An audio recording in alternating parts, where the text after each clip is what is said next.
Good morning, everyone.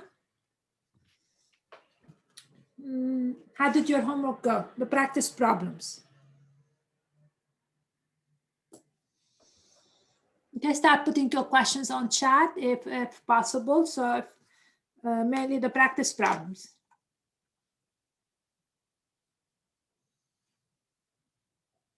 They were fine, good. Anybody else beside Taylor? Okay. I would like to make a comment about the quiz before we go on. And anybody with questions, you guys can put them. In number 3, there were some issues with graphing.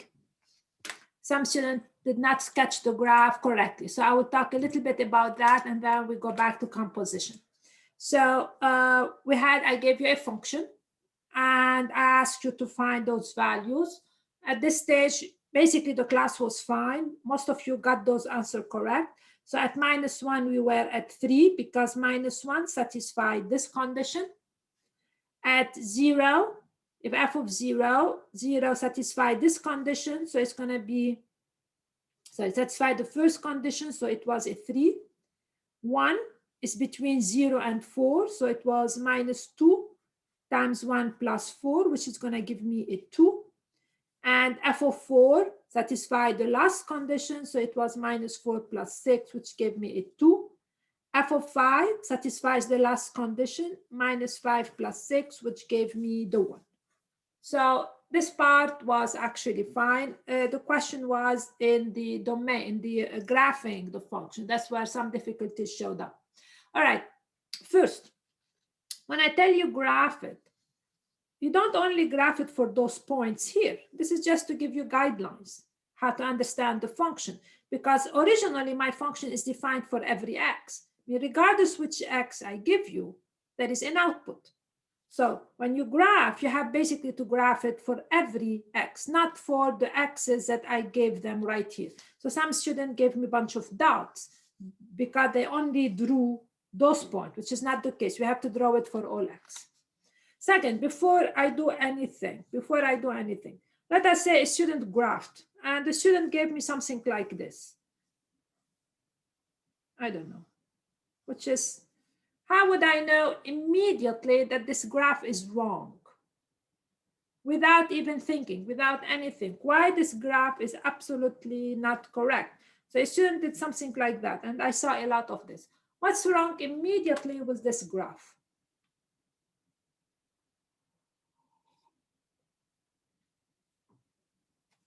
Why would I scratch it immediately? I will immediately scratch it. Why? Every one of you is responsible. Get going. Why this will be absolutely wrong?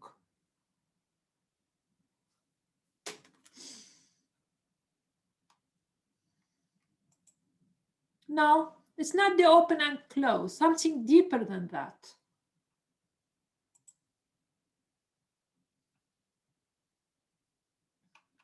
Something actually deeper than that.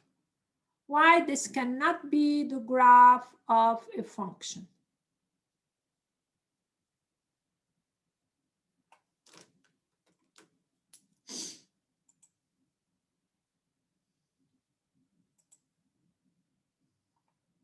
So why I would scratch this immediately?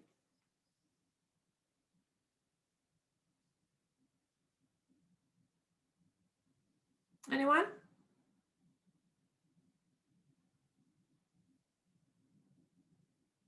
Okay. I will show you one thing. If a student gave me this graph, suppose this is 1, this is 2, 3, and let us say he opened it here, the student closed here, so he did all this. Why it's still not right? Why is this deeply wrong in this graph? What the student here is doing is telling me at 2, how many output is the student giving me?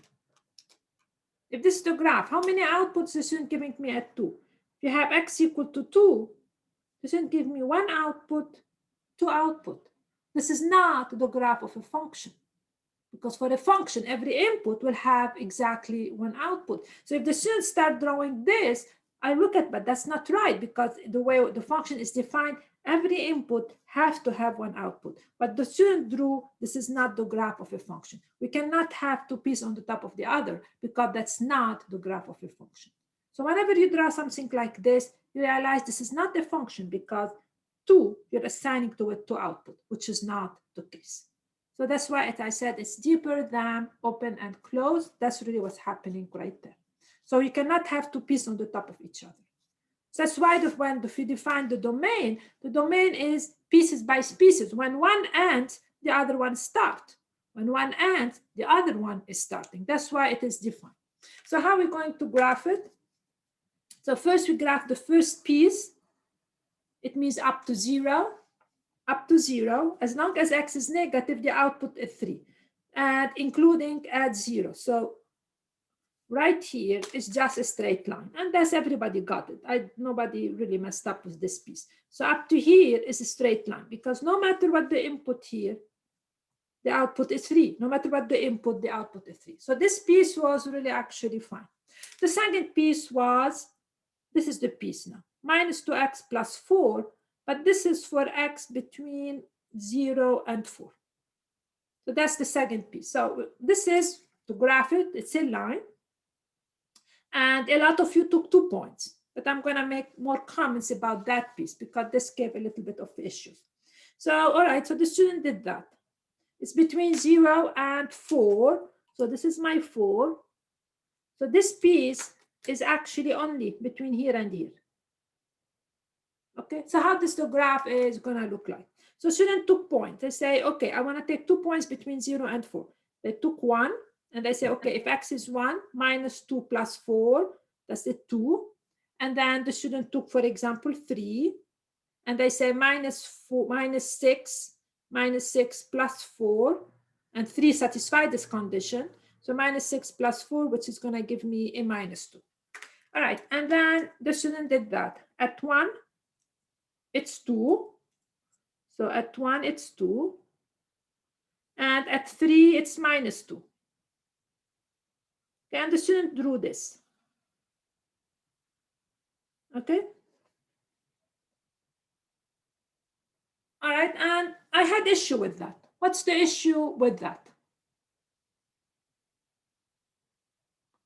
What's the issue? They need to be open circles. Where? That's the question. That's x between 0 and 4. Where should the open circles be?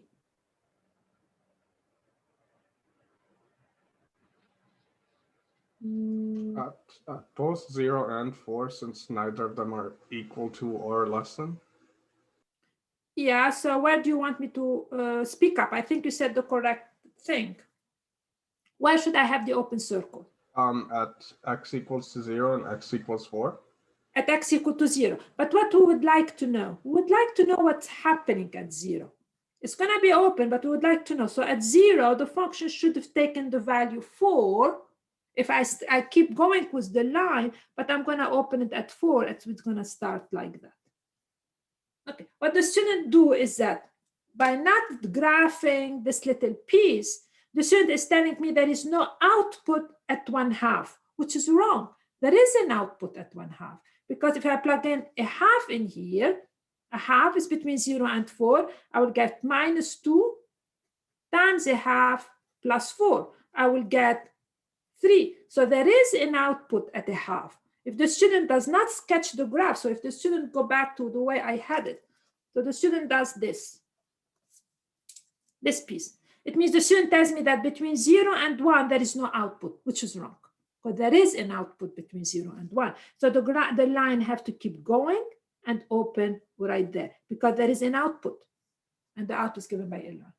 The same thing here. If the student stop at 3, it means the student tells between 3 and 4, there is no output. But the function tells you, yes, there is. If I take 3.5, it's minus 2 times 3.5 plus 4. So you have to keep going. But then you ask yourself, when do you stop? You have to stop basically at 4. That's where you stop. And then it's nice to ask ourselves, okay, what this should have been. So if I had 4 here, what this should have been? should be minus 2 times 4 plus 4. It means minus 4. So it's open right there. And this is my minus 4. Okay, so the main mistake was actually in the middle piece right there. Okay, so it goes from here to here. It's open at 0, open at 4. Now the last piece should start when this piece left off. It doesn't start here. It starts exactly where this piece left off. So from here to here, then we're gonna, so this is 4. So the last piece was minus x plus 6. And this is x bigger or equal to 4. And then I can take two values. 4 is fine. It's gonna give me a 2 and 5. And this is gonna give me 1. So now I draw at 5, it's a 2. Sorry, at 4, it's a 2. It's closed this time. At 5, it's 1. Should I keep going? Or so the graph do not overlap. That is, the graph do not overlap. When one stop, the other one will take over. So should I stop at 5 or should I keep going? Quickly. Because a lot of students stopped at 5. I don't know why. Do I stop or I keep going?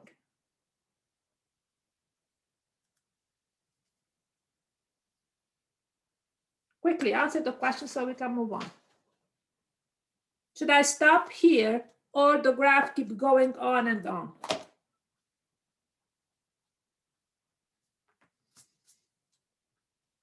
Okay. What do you think? Let me pick one student. Whatever. Matt, are you with me? Yeah. Yeah. Should I keep going or I stop? Yeah, it keeps going. Because? It's everything greater than or equal to 6. Or, yeah. Absolutely. You keep going. A lot of students stop. You don't stop. Because I'm not telling you stop at 4. I'm telling you that's the output for x bigger or equal to 4. Okay, so that's really how the graph would look like. And most of the mess came up with the graphing. The student messed up the graph. Okay. The rest, each student has its own mistake. So please go over your quiz carefully. All right, so this takes care of the quiz. So now we're going back to composition. So we're gonna, if you guys don't have any questions, I would like to do 2 more problems and then we proceed to the section, whatever, the following section, right? So I will pick few problems and make sure you guys got them right, and then we proceed. So number 7, we have a bunch of functions. Okay, I'm gonna pick 2 of them and work with them. And we have, or 3, whatever. 2 minus x squared, and h is this one. Over x plus 1, all right? So as I said, I will pick some of the questions and I urge you to do all of them because those are easy problem and free credit for you if you guys can do them. Okay, decompose with f of minus 3. Okay, I give you a minute to give me the answer. No more than a minute because you are supposed to have done them.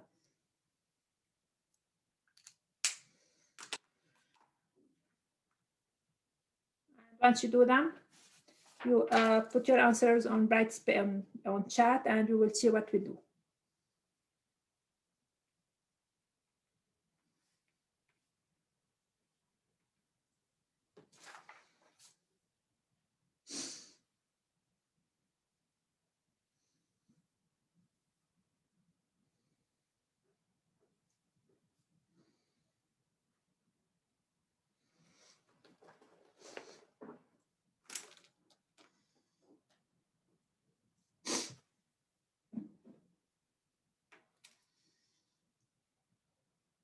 Okay, who's ready? You should be ready by now. For A, would it be negative 23? Because. Sure. Guide me. What do I want me to do? You plug in negative 3 in the F.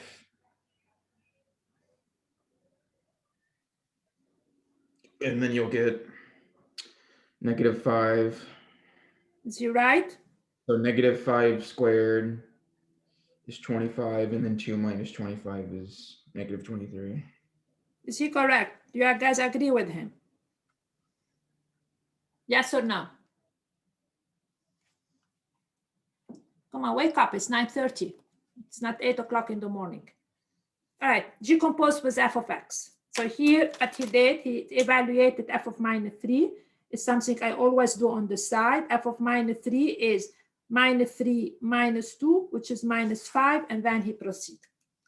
Okay, decompose with f of x. Again, I will give you a few minutes to do it. And I mean, 1 minute, you don't need more than that. And then I would like one of you to take the lead, or I pick. First, you have to write the definition. Crucial to start with the definition. Crucial to start from here to here. That's the crucial step.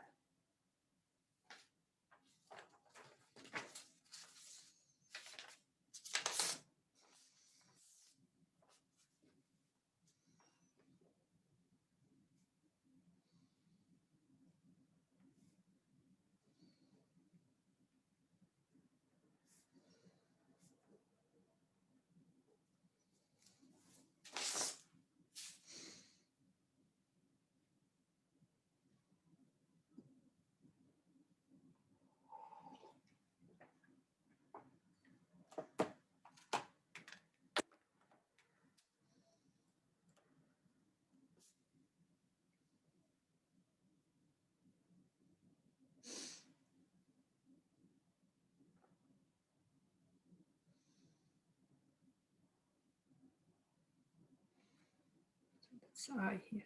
All right, who's ready? Okay, I'm getting x squared minus 4x plus 4. Do you like to walk me through it, Jake? Sure. Please go ahead.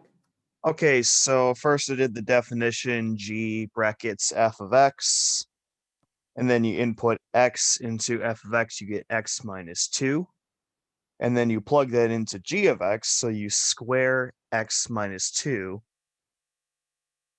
Oh crap, I just realized I messed up. I know, and that's okay. You're on the right track. And that's why I let you guys do work on it, because I want you to learn. I mean, I want to do mistakes. This is equal to what now? Jake, don't worry. Keep Okay, going. so obviously you FOIL x minus 2, which means you get x squared minus 4x plus 4, and then 2 No. minus... Oh, what do you get? Very slowly. Okay, so first you do first, so that's x times x, which means x squared. You do out x times negative 2, so that's negative 2x.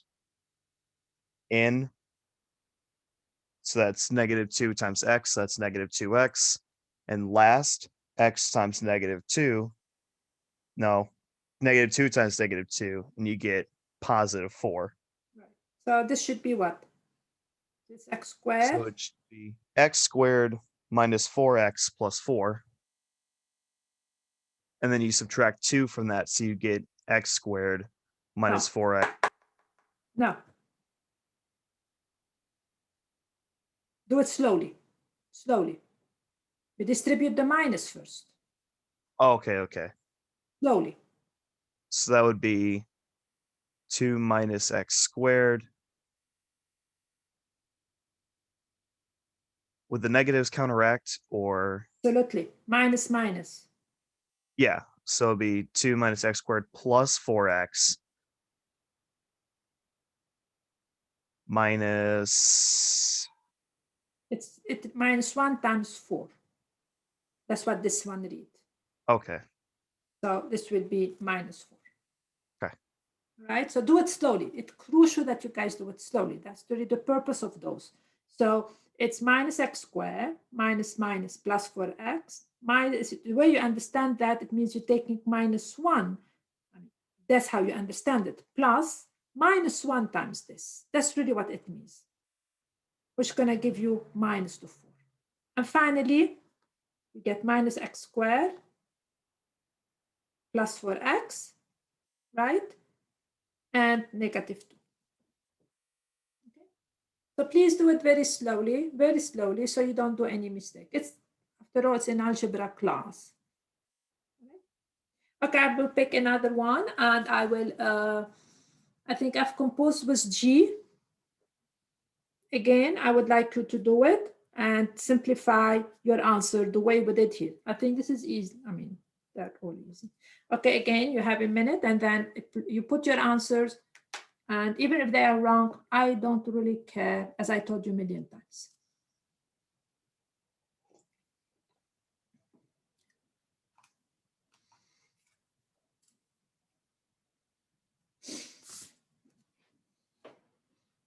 If you get the answers, please put it on chat, see what you guys came up with.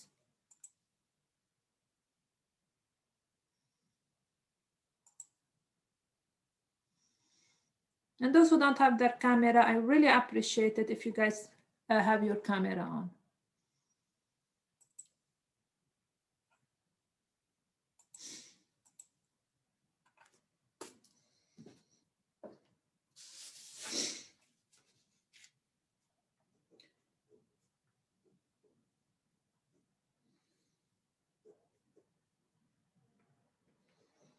Okay, you should be done by now. Okay, I'm getting some answers.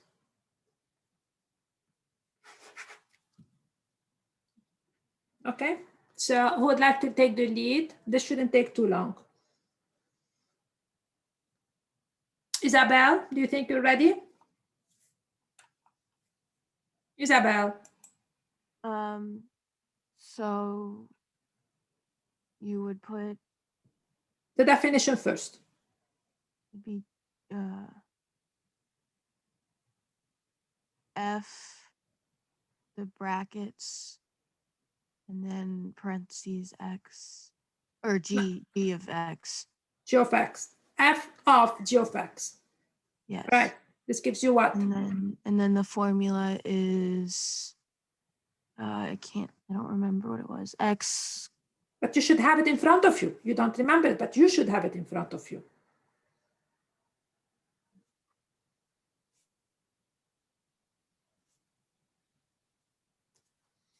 So then it give would me be what? X minus 2. No. What's Oh, G of X? G of X would be 2 minus X squared. It's F of 2 minus X squared. That's your G of X. And then what does F do? F is going to be X minus 2.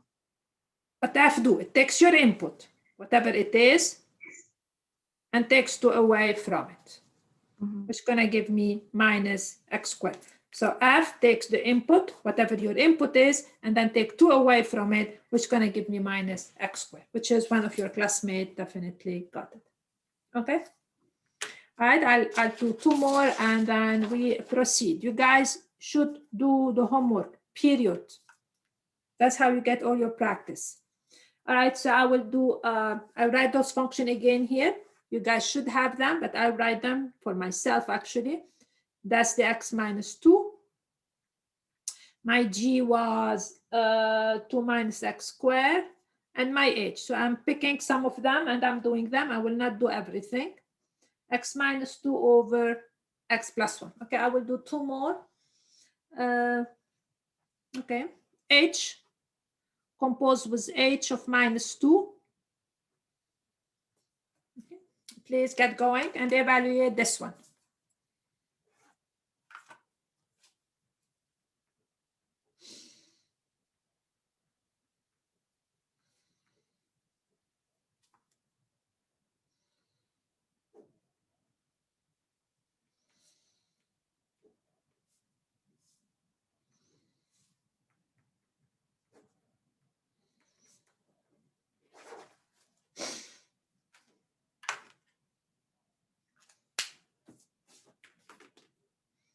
Okay. Any answers?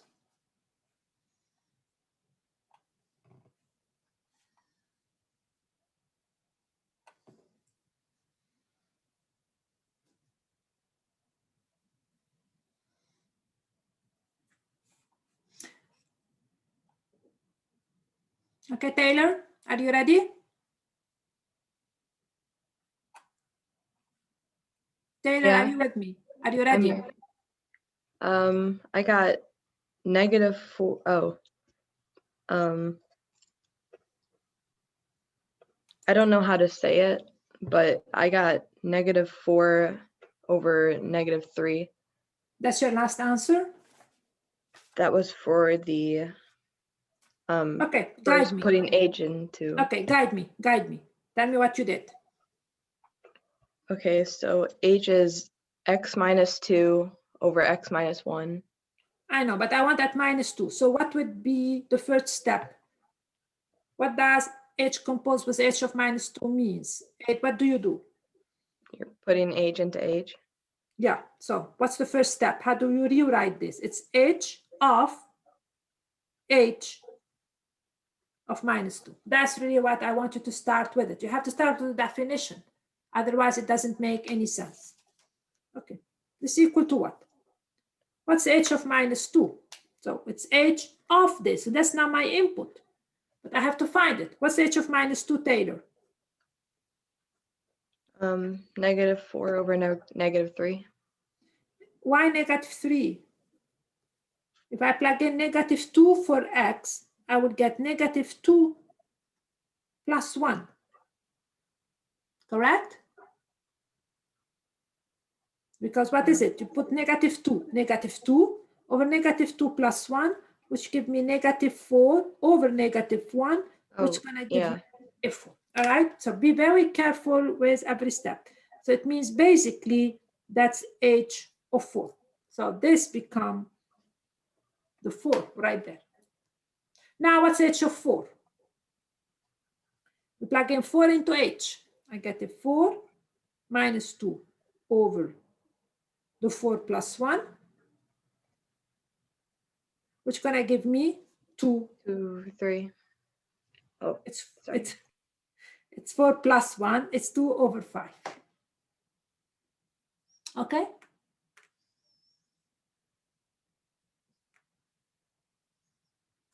All right. Okay, so now let us do h composed with f of x. Okay, those are not really hard problems, but you have to practice them. There's no way out. Again, h composed with f of x. Again, get going, and now we're going to pick one of you, but please do it.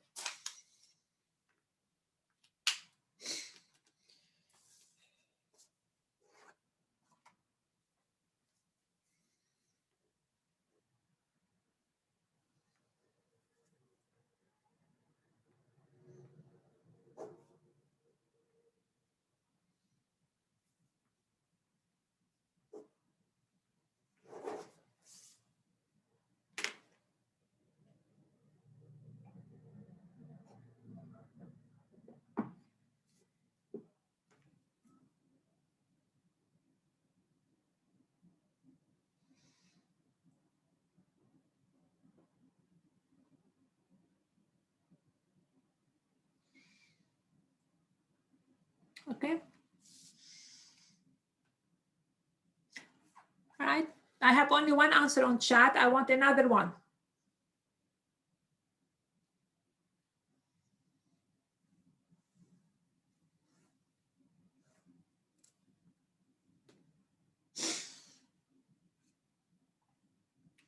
Okay. We're going to pick one of you. Peyton, are you with me? Yeah. Okay.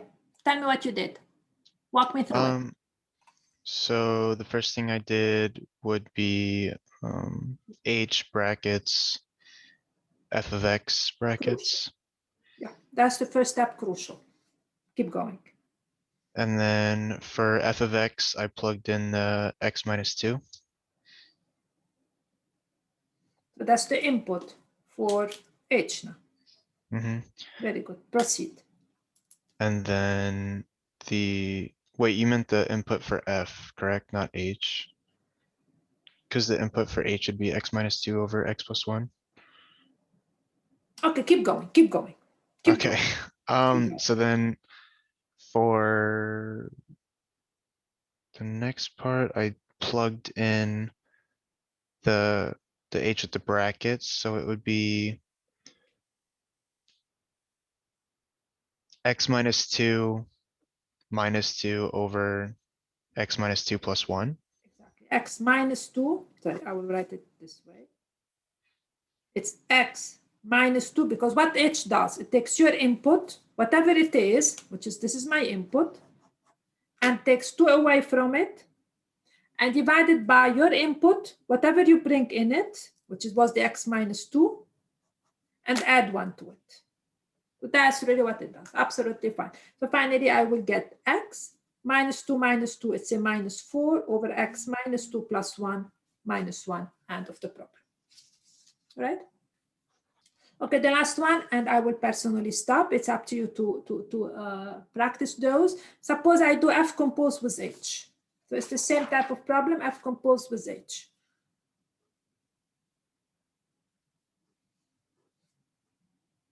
And I want the answer to be simplified.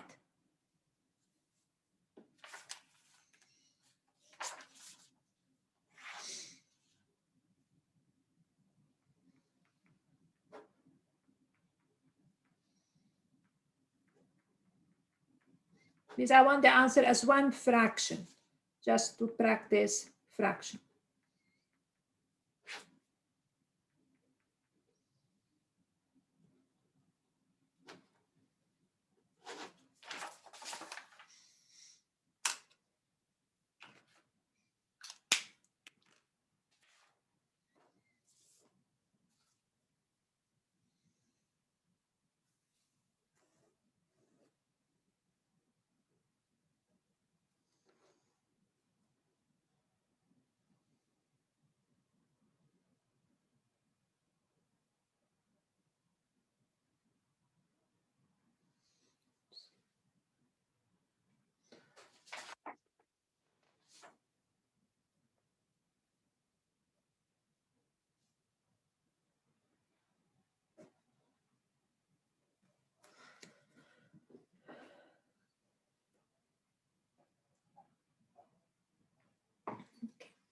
All right, what are we getting?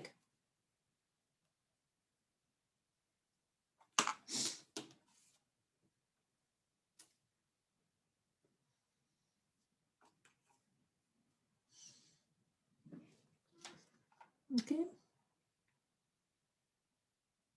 All right, I will pick one of you and ask to guide me through it. Sage, are you with us? Sage, Yes, I am. ready? No, I am not. I had to be a little late because I was taking care of a dog, so I'm still trying to figure it out. All right, so Jay Sean, are you ready? Are you with me first? Jay? I usually move on if the student is not there. I just take a note. Nicholas, Nick, Yeah. can you take on the problem? Mm-hmm. Get going. So first off, take h of x, which is x minus 2 over x plus 1. Oh, sorry. My apologies. It's f of h of x. Yeah. Okay. Keep going. And then you're going to plug that in to f, which would be x minus 2 over x plus 1. And then it's going to be minus 2. Uh-huh. And then you're going to bring x plus 1 to the top, like by the minus 2. So then you'd get on top x minus 2 minus 2x minus 2. You lost me. What do you want me to do? You're going to take x plus 1 from the bottom and multiply it to the negative 2 over there.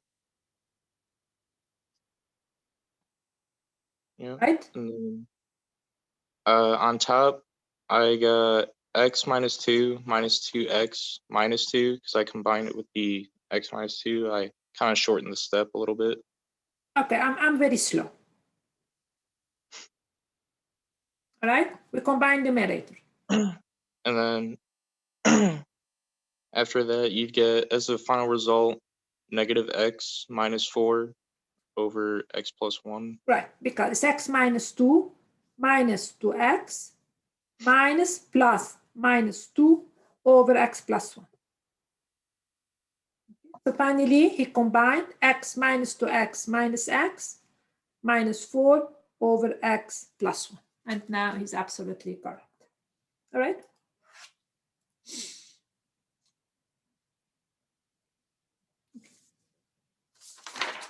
So if I turn the page and you guys are not done, let me know. All right, so I would like to do one more graphical problem and then I'm going to move on. So along the same line, but we're working with graph. I did that last time. I will do 2 more along those lines. And so it's number 17. We have a graph of both functions and we have to evaluate some values. So the top one is my function f. The bottom one is my function g. So you guys should have your book and be able to see the graph. So the question is, find g composed with f of 4. G composed with f of 4. Okay. Right, so again, I'll give you a minute to figure out what the answer is. So here everything is graphical. So we've done enough formulas, now graphical.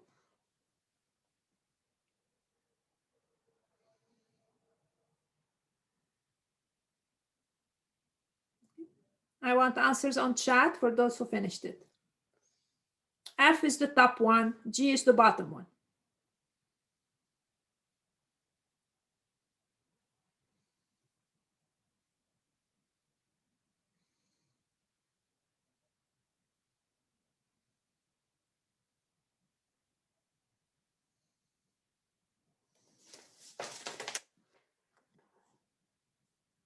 Please put your answers on chat so I know what's going on.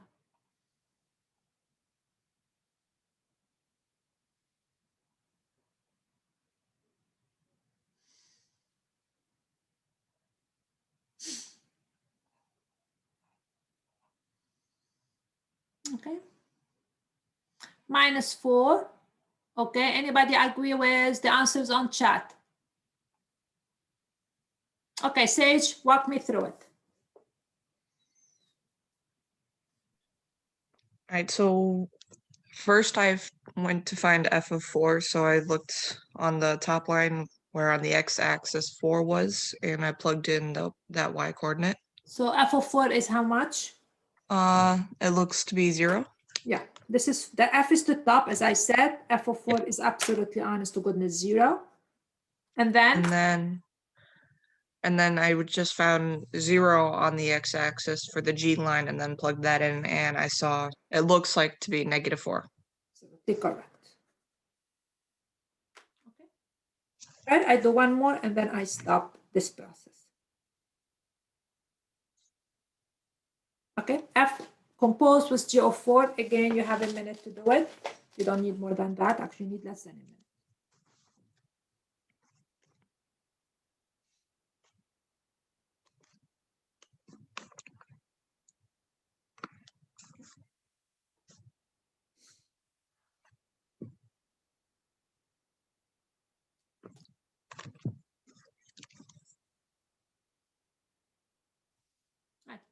Please, I want the answer. You should be done by now. Anybody besides Sage? I want more answers.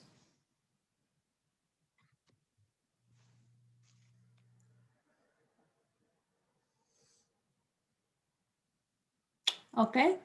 All right, Makana, would you like to share your work with us? Yeah. Go ahead. So you do f bracket g of 4. And then g at 4 is -4, so it's f of -4. That's 4, 1 minute. That's 4. G, it's right there. It's the -4. She's absolutely correct. Keep going. Would you write f of -4 there? Thank you very much.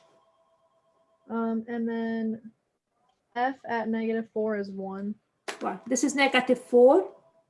I need to go to the f. I get the honest to goodness equal to 1. Absolutely correct. All right. Okay, so please practice more of those problems for next time. There is one last idea concerning this section before I move to the following section. All right. And the idea is the following. We're going to move a little bit backward. Another way, I'm going to do that. Basically, how to decompose functions. Suppose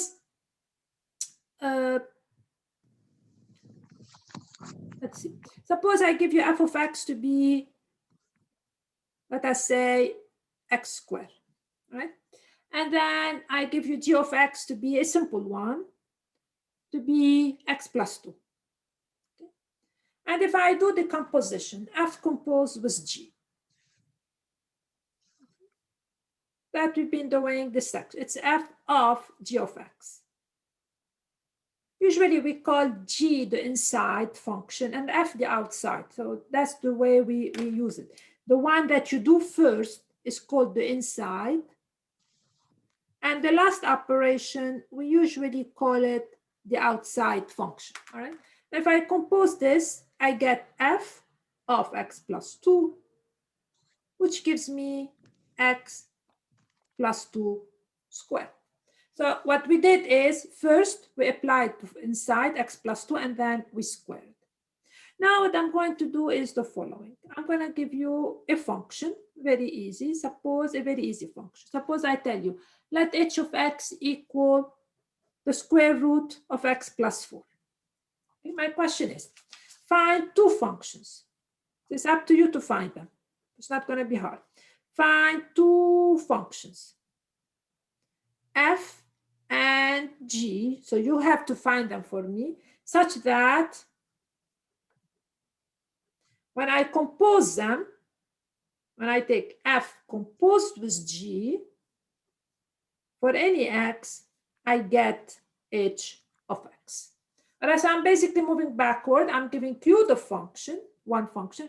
I'm telling you to give me two functions, f and g, such that when you do composition, you get h. So what should be a f and what should be g?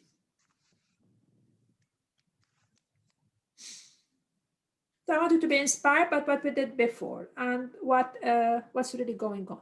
The only hint I give you is the following.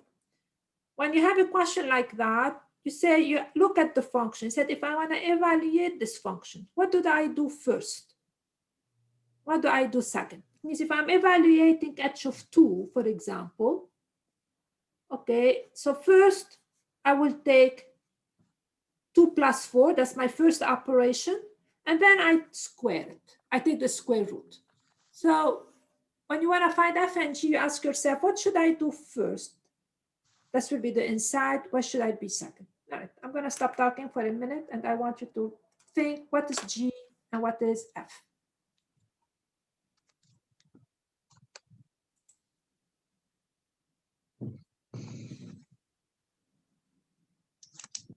Any student with ideas, let me know.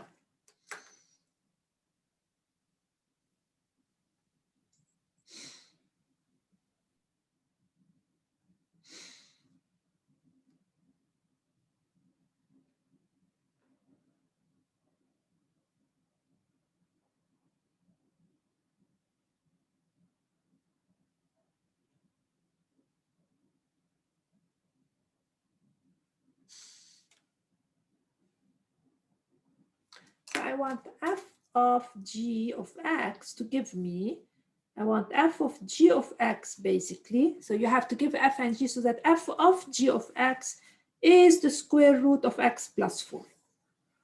So what do you think should be your g and what do you think should be your f? So when you compose them, that's what you get.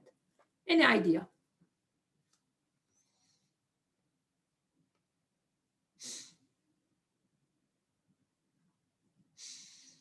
Okay, I'll guide you through the first one and then I will let you do another one. The idea is, if I want f of g to be the square root of x plus 4, I ask myself, okay, I would like g to be the x plus 4. That's going to be my inside function. And once I evaluate the x plus 4, my outside function basically is taking the square root of it. So that's really going to be the idea. First, I evaluate the x plus 4, and then I take the square root of that. Now let me check. I'm going to check if I am correct. If I take f composed with g of x, this is f of g of x. And the question, do I get the square root of x plus 4? All right, this is going to give me f according to my choice of x plus 4. But what f do is to take the square root. So my choice is correct. Okay, so the way you think about those parameters is asking yourself, okay, to get the square of x plus 4, what's the first operation? First operation is to compute x plus 4. I take this to be my inside. After I do that, I'm going to take the square root of it. This will be my outside function. And this composition would give me the h of x I want. All right, so that's the guideline. And now I give you 2 problems so you guys can a little bit practice that. So suppose the same type. Suppose I tell you let h of x exactly the same type be, for example, x squared plus 5x plus 10 to the power 10. No, to the power 4. Okay, and the question is find f and g such that when you take f composed with g of x, what you get is exactly h of x. So inspired by the previous problem, what do you think is going to be that? So what you want is, that's what you want. You want f of g, that's really what I want, when you evaluate it to be this piece. Okay. So what do you need g to be, and what do we need f to be?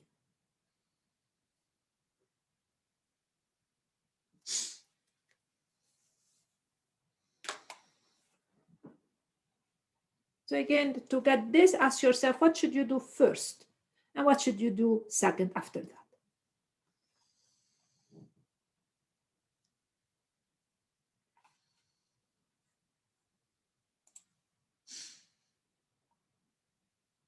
Okay, anybody?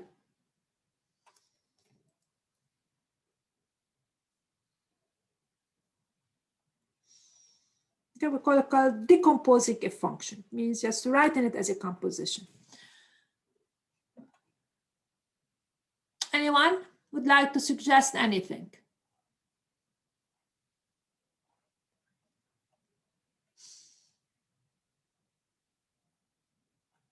Okay. Okay. Maddie, are you with me? Maddie Major. Okay. Jake, do you want to give it a try? Jake Ryan? I do not feel confident with this one. I don't care. Just do your best. I was thinking that one of them is probably going to have to be like x to the power of 4 or something. Right. And the other one should be? Okay. I will help you with one thing. All of you. If you are evaluating an expression like this, it means you put like 2 in it. What would you do first? So I'm telling you find h of 2. What would you do first? You plug in 2, right?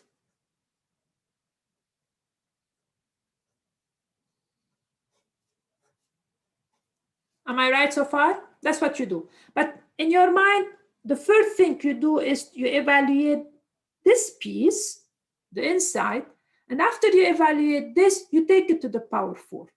That's if you are computing. So first you evaluate this piece, and then you take it to the power 4. So what am I trying to say in this case? What's going to be the first thing you do? What's going to be the first operation? The first operation is you evaluate that. This is going to be your inside function. So that's going to be what you do first. And after you do that, you raise it to the power 4.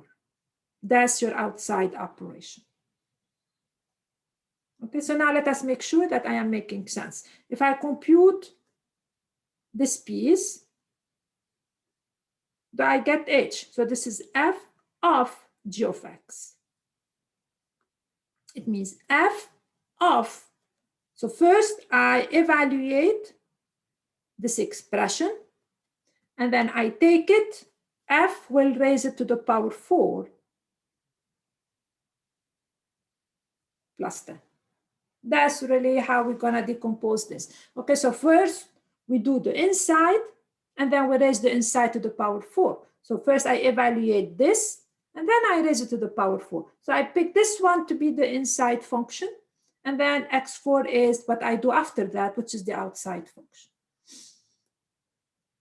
So I'll give you one more along those lines and let you struggle with it a little bit.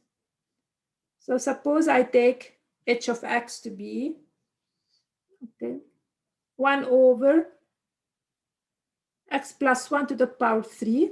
And the question is, find f and g.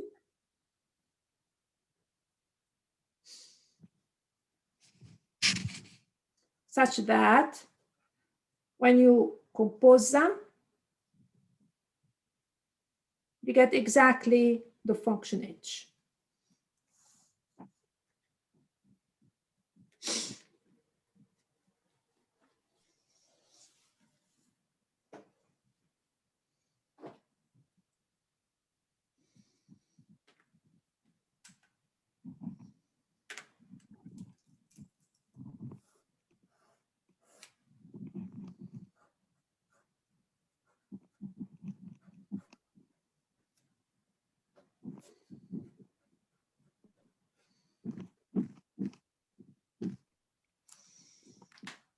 Okay.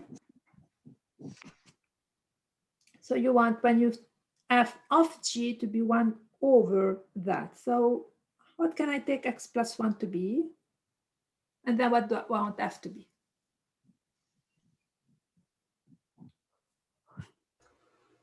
We can have g of x be x plus 1 and f of x be 1 over x cubed. Do you agree with him? Anybody? So what did he do? He said, okay, if you want to evaluate this expression, first evaluate x plus 1. You can do that. Once you evaluate x plus 1, you take 1 over the x plus 1 to the power 3. That's really what's going on. First, I evaluate x plus 1, and then I do 1 over x plus 1 to the power 3. So this is going to be his inside function, and then this is going to be his outside. So that's not the only choice, but that's one choice. Let me check if he is correct. What do I mean by check? He made this choice. I said, okay, if I take f composed with g according to his choice, do I get h? All right, this is f of g of x. It means f of x plus 1. According to him, what f does, it takes 1 over this 1 to the power 3. So he is correct. Can anybody give me another choice? Can anybody think of another way to do this problem? Please, all of you try to work with me. Anybody has another way?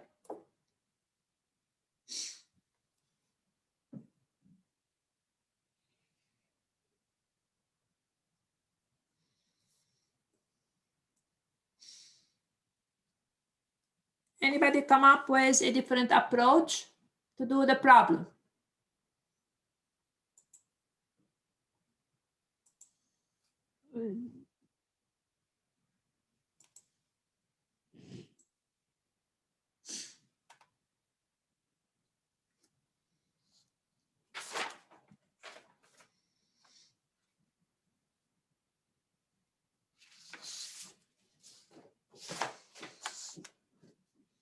Another way, another choice. Can anybody think of another choice? What I did was g equals x plus 1 in parentheses and then cubed, and then f was Very just good. 1 over x. That's another very good choice. Okay, so she said first, let me compute x plus 1 to the power 3, and then I take 1 over it. So she used this as her first operation. Her second operation is 1 over it. Let's check if she's right. So I'm going to take exactly her choice. So she took f, composed with g of x. Let me see if we get 1 over x plus 1. So it's f of g of x. Means f of x plus 1 to the power 3. So that's her insight. She does this, and then she said, okay, what f does, it takes 1 over whatever you give it. She's absolutely correct. So there are different choices. You just ask yourself, what is really going on inside this function? What do you do? So in this scenario, you can first you evaluate x plus 1 to the power 3. That's her insight. And then you take 1 over it. That's the second operation you perform. Okay, so sometimes we call this decomposing a function, which will be crucial, probably not now, it will be crucial in a calculus course where you will have absolutely to decompose function the way we're doing it right now. Okay. Any question before I move on? All right, today we're going to start, and next time, of course, we'll finish the notion of the inverse function. So I'm going to start section 2.5, I guess, in your book, or 2.6, sorry, 2.6. Inverse function. Yeah.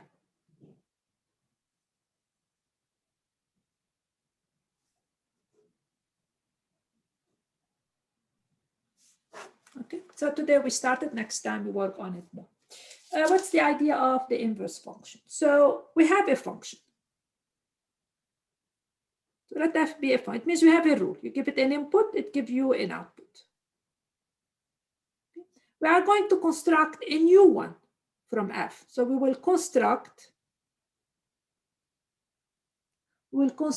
from f. So we're going to use f to construct a new function,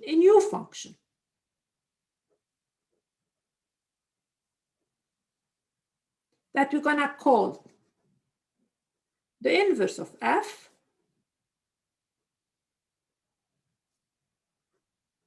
and it will be denoted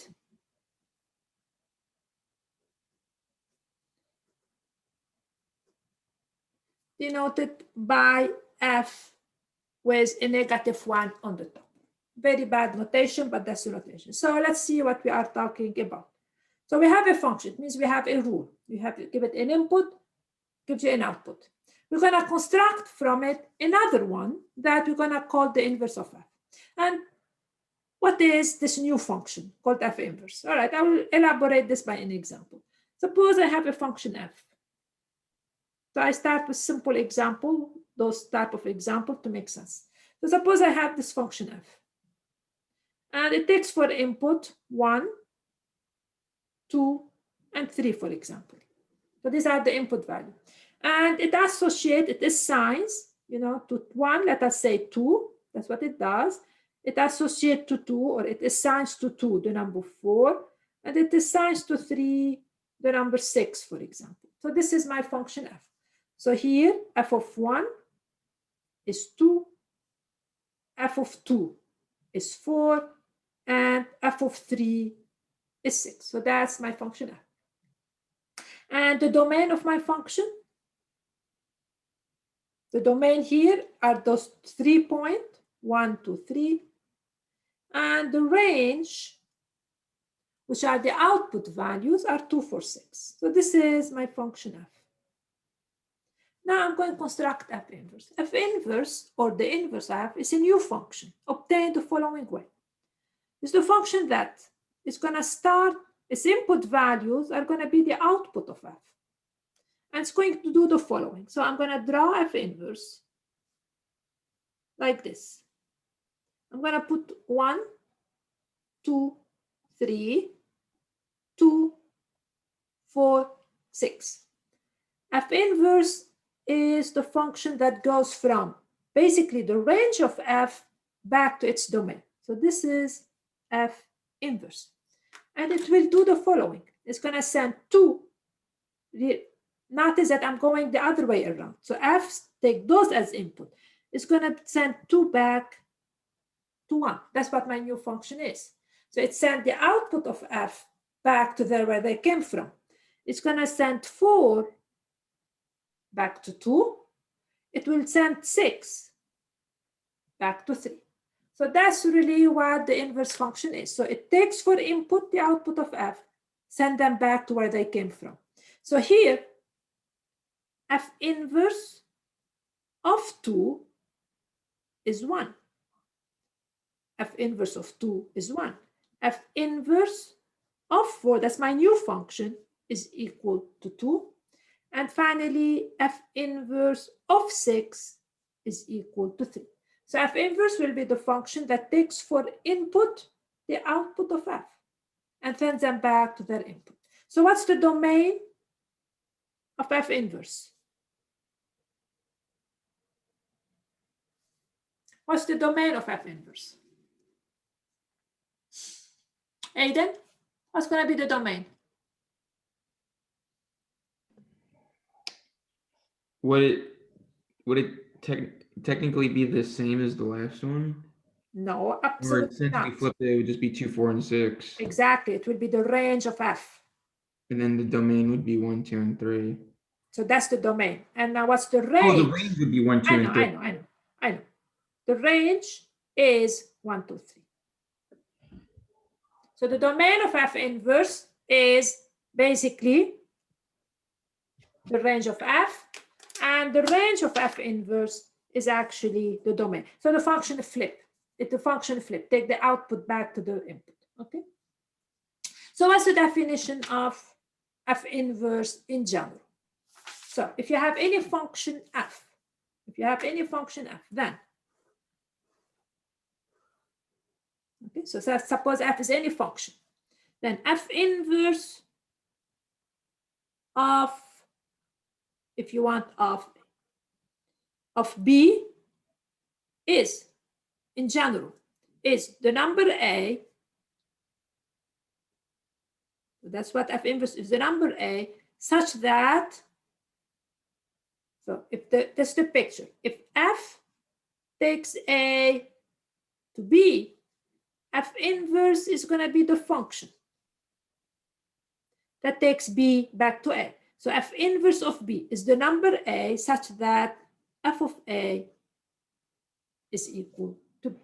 Okay, so F inverse of B is the input that F takes. So B is the output of F, and there is the input that F sends A to B. So F inverse of B is the number A such that F of A is equal to B. Okay, so let's take another example.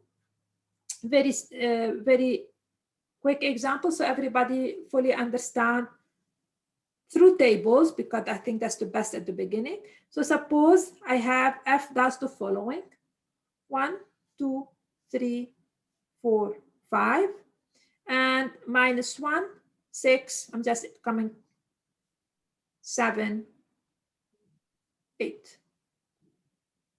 So this is my function F. So my function sends 1 to -1, 2 to 6, 3 to 10, 4 to 7, 5 to 8. That's my function F. Now the question is, make a table for F inverse.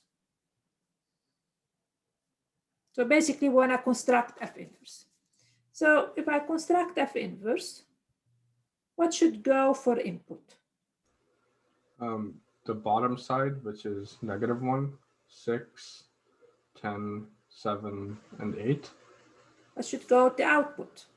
1, 2, 3, 4, 5. 1, 2, 3, 4, 5.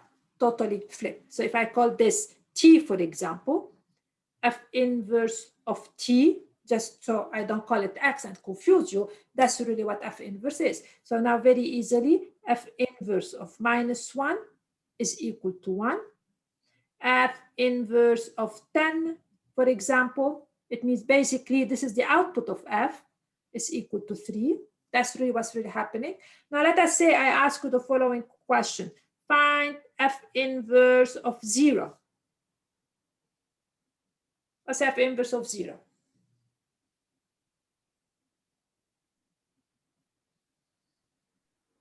Don't be afraid of the answer. So F inverse of -1, it means this is -1. You ask, what's the input that gives me -1? F inverse of 10, that's 10. What's the input that gives me 10? What about F inverse of 0? What am I asking Q for?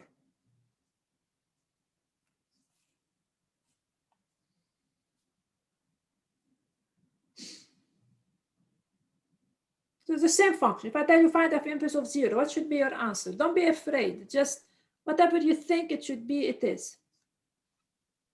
Would it be 0 or undefined? You gave me why 0?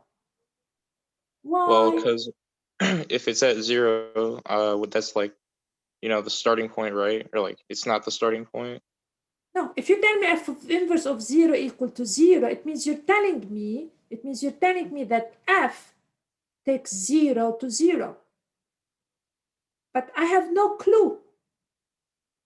0 is not in the domain of f. So I have no idea where f is taking 0 to. So it's undefined, right? Absolutely undefined. It's undefined because there is no x, there is no input, no value of x such that f of x equal to 0. That's why it's undefined. So if I tell you what's f inverse of 0, it means I'm asking you the input where the output is 0. There is no input whose output is 0. So 0, this is not in the range of the function. So it's not an output value because it's not in the range of the function f. So f inverse of 0 is undefined because there is no input value that gives me the value of 0. Okay, so the values inside here those should be the output of f. 0 is not an output value. There is nothing that's gonna go into 0. So it's absolutely undefined. It's not 0. We don't make up values. We have work with what it is. Okay. Now, question number 2 is the following. So I'm using tables. Next time I will definitely use a lot of other things, but now I'm still working with simple tables. Some functions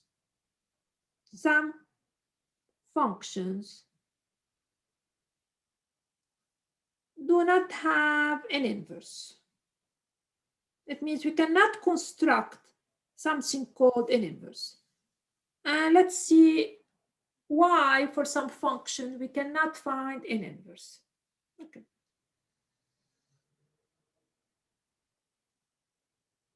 Who can think of an example where when I build my inverse, I'll have a problem? If both the input and the output were the same, so 1, 1, 2, 2, 3, 3. Okay, let me make up a scenario here before you guys don't have to write. Suppose I have 6 here. All right, let's assume this is the scenario. And I send it back to 8. What's going to be the problem? If I tell you what is f inverse of 8, it means I'm asking you what is the number, what's the x value that gives me a y value of 8. So if I do that, which x value, you can tell me it's 5 or 6. But for f inverse to be a function, every input should have exactly one output. So this is f inverse does not exist as a function.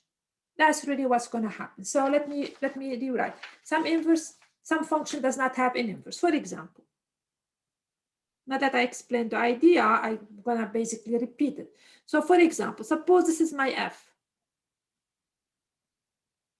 So I'm going to make up another example just with you. 1, 2, 3, 4.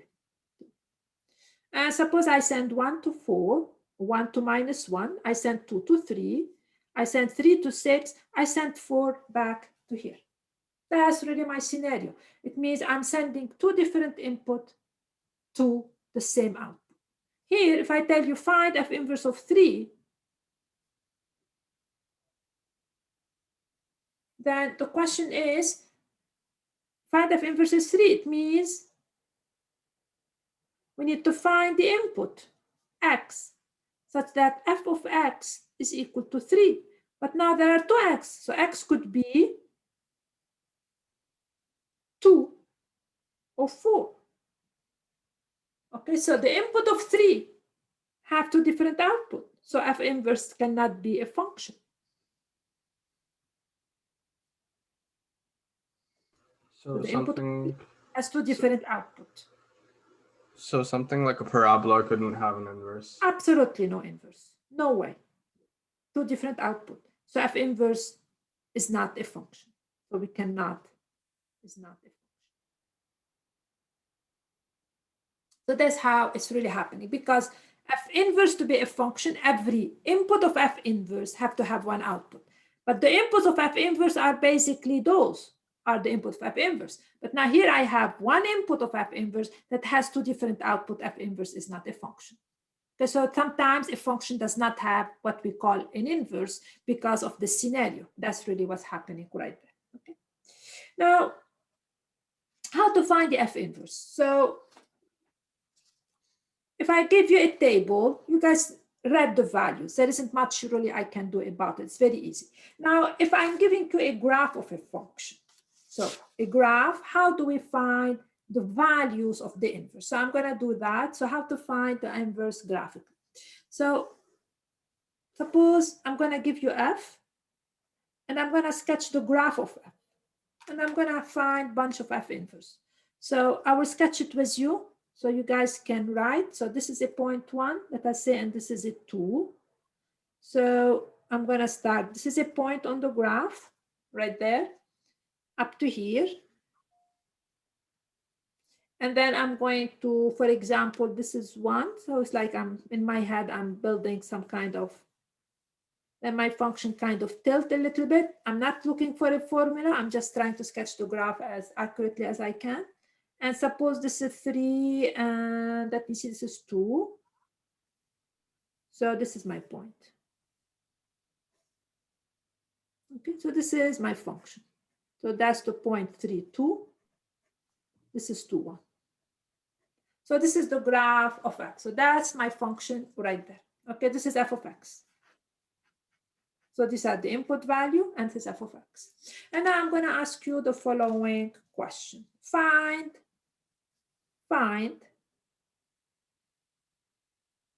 okay, f of 1. Quickly, the best you can, the best estimate possible. I want you to find it for me.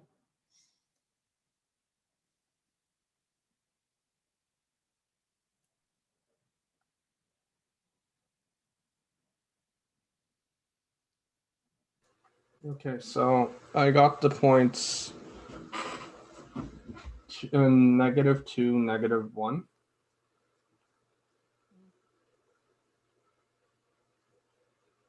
For the inverse. So the first point I started with was -2, -1, then 0, 0, then 1, 2, and then 2, 3. What are you trying to do? My question is simple. This is the graph, right? Oh. It's in front of you. Oh, I was finding the inverse. Oh, I'm sorry. No. That's the graph. F of 1. What's f of 1? Look at the graph. Nothing deeper than that. 1.5. Yeah, she's right. If this is 1, what's f of 1? You go back to your graph and you try to estimate this. It's 1/2. No, I'm not trying to ask any hard questions. I have 1 minute to go. Question number 2. What is f inverse of 1? What do I mean by f inverse of 1? To find f inverse of 1. This means find the input value. That's what it means, find. Find the value of x such that f of x equal to 1. So find f inverse of 1. It means find, so this now, when I put f inverse, it means this one here is an output of f.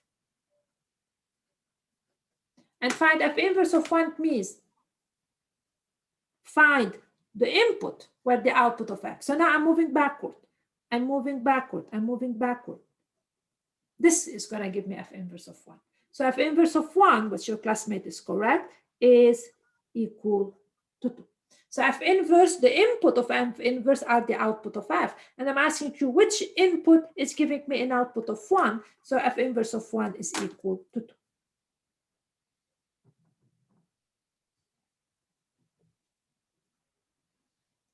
Okay. Now one more, and then we stop. What is F inverse of, let me pick anything. Find F inverse of 2.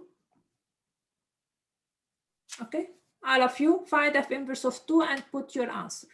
First, try to explain to yourself what is F inverse, what is the rule of F inverse, and then give me the answer, and we stop.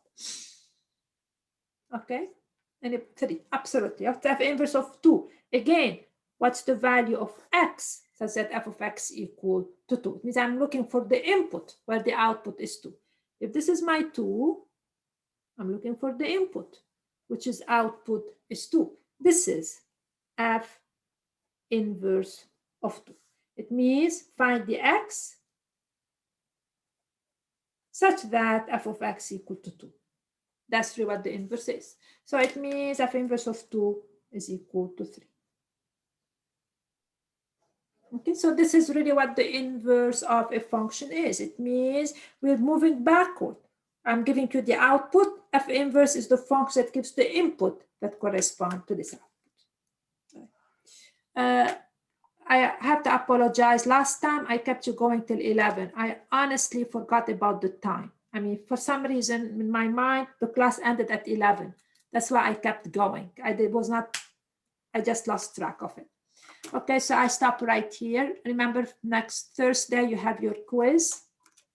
So you have quiz and everything on bright space. I will write exactly what you're responsible for. And then you have your Moodle. Please work on it. You guys are not working on it. I checked you last night. A lot of you hasn't started it yet. And what else? And then do your practice problem as usual. I had a question off of one of the Moodle problems. If Yeah, I could ask any after student class. has